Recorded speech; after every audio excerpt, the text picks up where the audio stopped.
Yeah, hi there. These comments are for Sasa, and I am Michael Buckhoff, the founder, owner, and the materials writer for the TOEFL online course, the 7-step system to pass the TOEFL IBT. And I just got your comments, and let's take a look at your situation. You say there's something that may be very confusing for all TOEFL test takers. The question in the integrated writing task says, summarize the main points in the lecture, making sure to show how they cast doubt on points made in the reading passage. So I'd like to know, is it more correct to start the task with an introduction based on some of classical models? The article states that and provides 3 reasons of support. However, the professor explains that, blah, blah, blah, and refutes each of the author's reasons. Or having in mind the question insists on summarizing the main points, we should start with the introduction with sentences representing the lecture.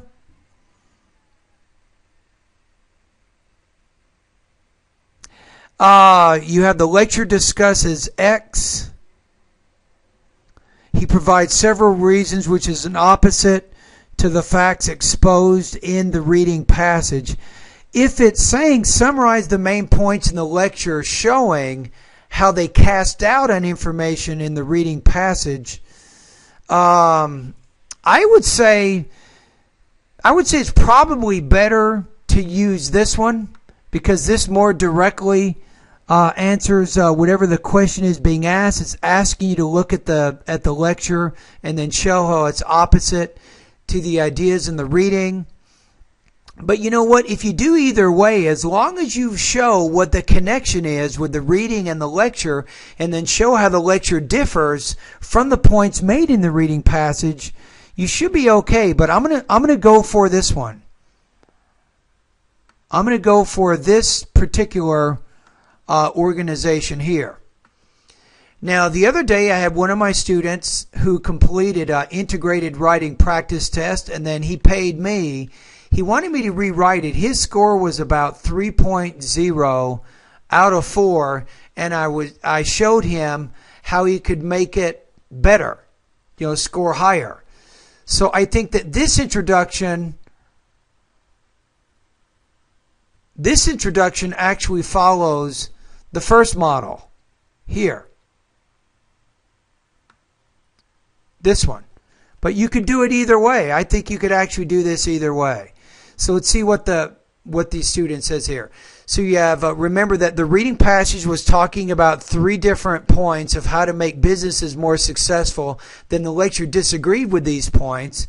So it says, for businesses to be successful, the reading passage recommends that all employees participate in all meetings, read all the materials, and bypass the steps of the writing process when writing reports. But the lecture questions the efficiency of these suggestions. Now we have lecture, reading passage, lecture, reading passage, lecture, reading passage. Second paragraph. First, the professor claims that the number of employee meetings should be limited and short. According to him, meetings longer than 60 minutes might be unproductive since workers usually stop paying attention, especially if leaders spend too much time covering introductory topics. He recommends that instead of calling a meeting, workers should try to deal with issues using emails or making phone calls. In addition, they should either decline going to the meeting or inform participants that they will leave the meeting after 60 minutes. However, the author in the reading passage argues that companies need to schedule as many meetings as possible since they are an excellent way of dealing with problems and staying current with modern work-related technology. Second, workers do not have to read reports entirely according to the speaker in the lecture because it might be a misuse of time. According to him, only small portions of each report are probably important. He thinks that focusing on main ideas is a more efficient way of reading a report. In contrast, the reading states that reading materials given to employees will help them perform better at work, and that it is recommended that they read them completely instead of primarily looking for main ideas, as the professor suggests in the lecture. Lastly, To help employees become more efficient writers, a professor suggests that they follow the steps of the writing process.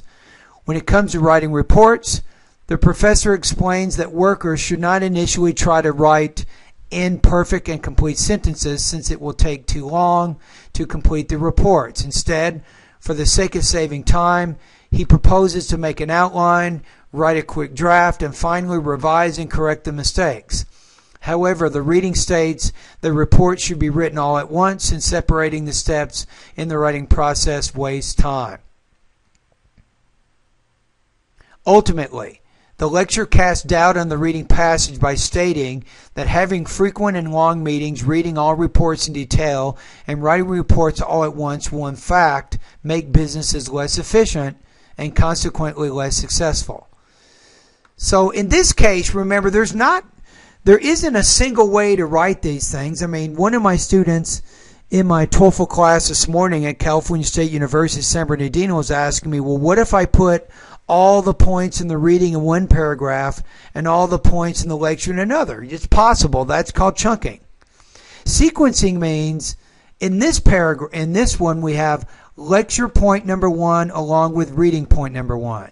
We have lecture point number 2 with reading point number 2. Then we have lecture point number 3 along with reading point number 3.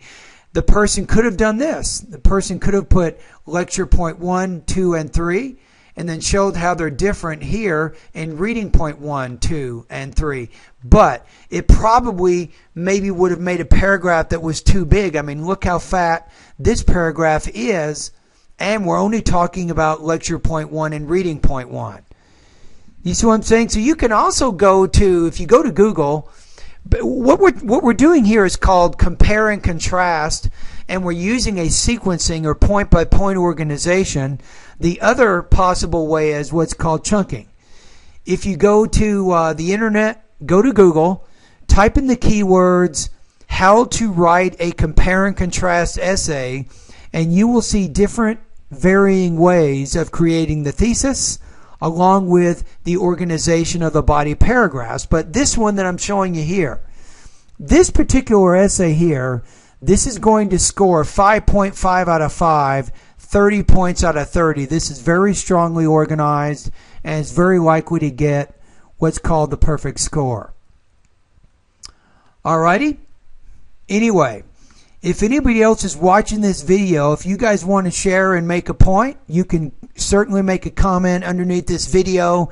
The question here is, keep your comments focused, is what is the best way to organize the integrated writing task for the TOEFL IBT? That's the question that we're talking about right now.